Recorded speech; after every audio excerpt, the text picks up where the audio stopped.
तो दोस्तों, जैसा कि थंबनेल देख के आप लोग इंतज़ार कर रहे होंगे कि मैं कब कुछ बोलूं। तो कुछ दिन पहले मैं गया था सरायखेत साइड, अल्मोड़ा ज़िले में गया था। तो वहाँ पे मेरे भतीजे की सगाई थी एक दिन पहले जब हम पहुँचे। और उसके अगले दिन, जैसा कि आप लोगों ने अंदाज़ा लगाया था, आप लोग के कमेंट्स आ रहे थे कि मेरी भी सगाई हो गई है। तो बिल्कुल सगाई हो गई थी, लेकिन रिसेंटली मुझे ये सगाई तोड़नी पड़ी। आज की इस वीडियो में हो सकता है आप लोग कुछ पॉजिटिव भी बोले, कुछ नेगेटिव भी बोले, लेकिन मैं आप लोगों की राय जानना चाहता हूँ। तो जो लोग ये वीडियो देख रहे हैं, प्लीज़ एंड तक ज़रूर देखें और अपनी राय ज़रूर दें। तो चलिए मैं बताता हूँ आपको कि क्यों मैंने ये सगाई तोड़ी। 18 अक्टूबर को हम लोग यहाँ से गए थे। उस दिन रात को सगाई हुई। 19 को हम लोग अपने घर आ गए। 2-3 दिन बातचीत चलती रही, लेकिन ठीक 20 या 21 अक्टूबर को मुझे एक लड़के का कॉल आता है। मैसेज आते हैं पहले तो कि व्हाट्सएप पे कि आपका नाम सुनील है, मैं आपको जानता हूँ। तो मुझे लगा क्या पता कौन होगा। तो मैंने पूछा उसको, आप कौन हो? उसने कोई जवाब नहीं दिया। तो मैंने ब्लॉक कर दिया, क्योंकि वो बार बार मैसेज करके मुझे परेशान कर रहा था। लेकिन ठीक रात को उसने 8:30-9 बजे कुछ फ़ोटोज़ भेजी। तो वो फ़ोटो उसके साथ थी जो मेरी मंगेतर थी, जिससे मेरी सगाई हुई थी। और फिर उसने मुझे कॉल की, 2-3 मिनट हमारी बात हुई। तो फ़ोन में उसने बताया कि भाई, जिस लड़की से आपने सगाई कर रखी है, तो वो और मैं पिछले 3-4 साल से एज अ हस्बैंड वाइफ रह रहे हैं। और ये जो सगाई हुई है, वो उसने अपने घर वालों के दबाव में आके की है। तो अगर हम दोनों की शादी नहीं होगी तो मैं भी सुसाइड कर लूँगा और वो भी सुसाइड कर लेगी। अगर आपकी शादी हो गई और उसने आपके घर में आके सुसाइड कर लिया, तो फिर उसके ज़िम्मेदार आप खुद रहोगे। तो इसलिए मैं आपको पहले बता रहा हूँ, ठीक है? तो कॉल आया, मुझे लगा कोई ऐसे ही होगा। फिर मैंने उनको पूछा कि, मैंने कहा किसी को मेरा नंबर दिया था, तो सबने मना किया। और उनके घर वालों से जब पूरी बात बताई, तो उन्होंने एक्सेप्ट किया कि ये पहले किसी से बात करती थी। और मतलब 5-6 महीने हो गए अब, मतलब ये लोग बातचीत नहीं करते। दोस्तों, ऐसा है कि किसी से प्यार करना गुनाह नहीं है, किसी से प्रेम विवाह करना भी गुनाह नहीं है। लेकिन अगर आप किसी से प्यार करते हो, सगाई किसी और से कर देते हो, पीछे से उसके इस तरीके के कॉल आते हैं, तो ये कहीं से कोई अच्छे काम नहीं है। तो आजकल के यूथ अगर ये वीडियो देख रहे हों, तो प्लीज़ आप लोग जो है किसी के साथ सगाई या शादी करने से पहले ये चीज़ें अपने घर वालों को बता दें।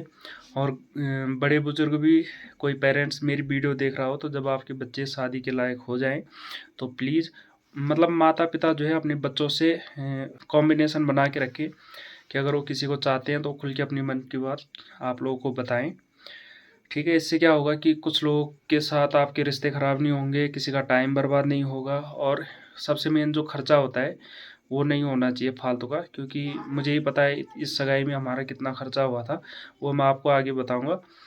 तो जब इस चीज़ की हमने जांच पड़ताल की, उनके घर वालों ने कहा बातचीत करती थी, लेकिन अब नहीं करती और ऐसा कुछ नहीं है। तो हमने कहा ठीक है, क्या पता ऐसा ही होगा। लेकिन फिर मैंने उस लड़के की बात पुलिस वाले से कराई, और पुलिस को उसने बताया कि सर, वो जो है ज़बरदस्ती उसकी शादी कर रहे हैं, मतलब हमें बात नहीं करने दे रहे हैं। तो उसकी बड़ी बहन ने उसकी सिम तोड़ दी। और उस लड़के ने पुलिस वालों को ये भी बताया कि मतलब जब वो दिवाली के लिए अपने घर जा रही थी, तो 24 को इस बार दिवाली थी, अक्टूबर, और वो लड़की 22 को जो है उसको सरायखेत में, यानी बीच की जगह में बुला रही थी। यानी उसकी दीदी की ससुराल से उसको देघाट जाना था, और देघाट की वो लड़की थी, गंगा नाम था उसका। तो वो आधे रास्ते में उसको बोल रही थी कि वहाँ से हम दोनों भाग चलते हैं।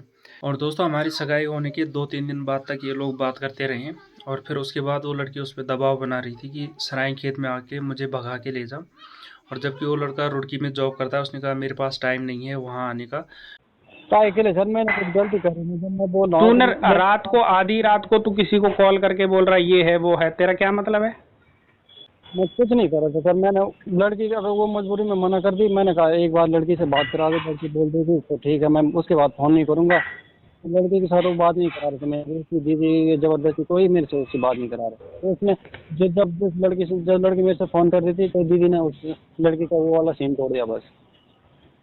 मैं किसी से कुछ नहीं चाहता सर अब, क्योंकि लड़की का सीन भी टूट गया। लड़की मेरे को कॉल करती तो अलग चीज़ थी। जब तक सर, जब उसकी सगाई हुई थी ना सर, तो सगाई के 2-3 दिन बाद तक उसने मेरे से बात करी थी कि चल मेरे को भगा के ले जा, तो मैं तेरे साथ भाग के आ जाऊंगी, तो पक्का आ जाना, 22 तारीख को आ जा, तो पक्का 22 तारीख को आ जा।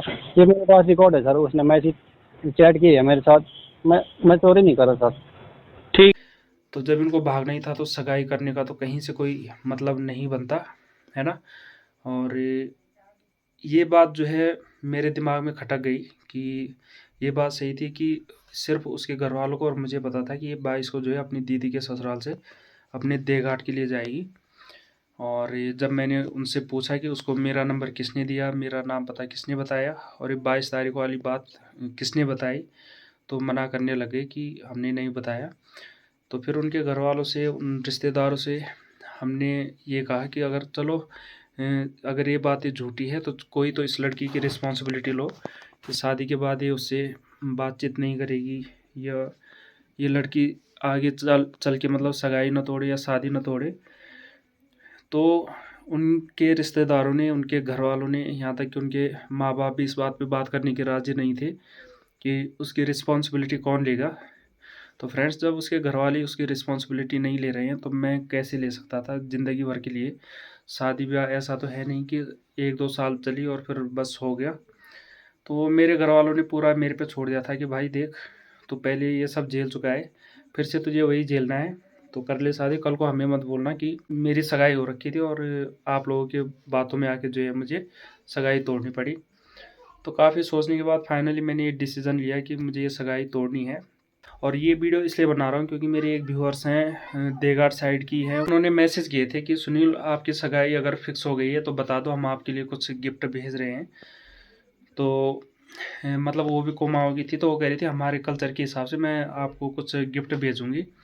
तो इसीलिए दोस्तों मुझे ये वीडियो बनानी पड़ी। कई लोगों के मैसेज आ रहे हैं व्हाट्सएप पे, फेसबुक पे, इंस्टाग्राम पे कि आपकी शादी फिक्स हो गई है क्या 15-16 को। तो मतलब ये सगाई टूटे हुए तो लगभग हफ्ता दिन हो गया। लेकिन मैंने सोचा छोड़ो, इस बारे में क्या वीडियो बनाऊँ। लेकिन उस लड़की के साथ जो मेरा लास्ट कन्वर्सेशन था, वो मतलब उसको कोई दुख नहीं था कि उसकी सगाई टूट रही है। और बल्कि मुझसे पहले उसके 3 रिश्ते और टूट चुके थे इसी विषय में। वो लोग उसे सगाई करती है और फिर उसके बॉयफ्रेंड के साथ, जिसके साथ वो रिलेशन में है, उसके साथ बात होती है और फिर वो रिश्ते तोड़ देती है। तो उसने कहा मेरी मर्ज़ी, मेरी लाइफ है, मैं जितनी मर्ज़ी रिश्ते तोड़ूँ या सगाई करूँ। ठीक है, आपकी लाइफ है, आप जितने मर्ज़ी रिश्ते तोड़ो, जितने मर्ज़ी रिश्ते जोड़ो, लेकिन आपको लोगों का खर्चा नहीं कराना चाहिए। मुझे इस बात का 1% भी दुःख नहीं है कि मेरी सगाई टूट गई है, क्योंकि अच्छा हुआ ये सगाई टूटी है। अगर शादी टूटती तो शायद दुःख होता। और बल्कि मैं तो उस भले आदमी का शुक्रगुज़ार हूँ जिसने टाइम पे फ़ोन करके ये सारी चीज़ें बता दी, नहीं तो उन्होंने ना ही उसकी 3 सगाई टूटने की बात हमें बताई थी और ना ही ये चीज़ें बताई थी कि ये किसी के साथ ऐसे रहती थी। मतलब जैसा उस लड़के ने कहा कि हम 3-4 साल से एज़ अ हस्बैंड वाइफ रह रहे हैं। तो मुझे नहीं पता इन बातों में कितनी सच्चाई है, कितनी नहीं है। तो दोस्तों, जैसा कि मैंने पहले भी कहा कि अगर यूथ इस वीडियो को देख रहा हो, आजकल के युवा देख रहे हों, तो अगर आप किसी से प्यार करते हैं, किसी से आपका अफेयर है, तो अपने घर वालों को बताएं। और नहीं तो किसी को शादी ब्याह के लिए हाँ ना कहें। और माँ बाप भी मतलब इस बात का ध्यान रखें कि किसी को अपने घर रिश्ते के लिए बुलाने से पहले अपने बच्चों से कंफर्म कर ले कि वो इसके लिए तैयार हैं कि नहीं है। अगर शादी के बाद ये सब बातें सामने आती और जैसा मुझे लग रहा था, वो आदमी बोल रहा था कि हम एज अ हस्बैंड वाइफ रहते हैं, तो अगर मैं ये शादी करता तो कहीं कल को कोई मेरे ऊपर क्लेम ना कर देता कि ये मेरी बीवी लेके चला गया, है ना। और दोस्तों, आप लोग कह रहे होंगे मैं किसी के बारे में ऐसे क्यों बोल रहा हूँ, ऐसी जानकारी साझा नहीं करनी चाहिए। लेकिन ये चीज़ें जो है बाहर आनी चाहिए और लोगों के हौसले बढ़ते जा रहे हैं। इस तरीके के काम करने से वो बिल्कुल भी झिझक नहीं रहे हैं। ठीक है, तो आप लोगों की क्या राय है, आप लोग कमेंट बॉक्स में ज़रूर लिखें। और प्लीज़ ये वीडियो मैं किसी की बदनामी के लिए या अपना गुस्सा निकालने के लिए, किसी को बदनाम करने के लिए नहीं बना रहा हूँ। बल्कि जब उस लड़की का अफेयर इस तरीके से था, वो ऑलरेडी किसी के साथ ऐसे रहती थी, तो उनको उसी लड़के के साथ उसका जो भी करना था वो कर देना चाहिए था। खैर, वो जो भी करते, वो लड़की अपनी लाइफ का डिसीज़न लेती, लेकिन हमें बीच में जो है बेवकूफ़ नहीं बनाती तो ज़्यादा अच्छा था। कई लोग मुझे पूछ भी रहे हैं, मतलब जैसे हमारे गांव में, हमारे आसपास कई लोगों को पता चल गया कि इनकी सगाई टूट गई है। तो मैं लोगों को जवाब देते देते थक गया हूँ। तो मुझे नहीं लगता कि मेरी कोई गलती है। ठीक है, अगर ये सब बातें सामने नहीं आती तो 15-16 तारीख को जो है हमारी शादी थी, जो कि अब नहीं है। मुझे लग रहा है कि ये बात आप लोगों को भी दुख देगी, लेकिन क्या करें। बाय बाय दोस्तों, मिलते हैं अगले ब्लॉग में।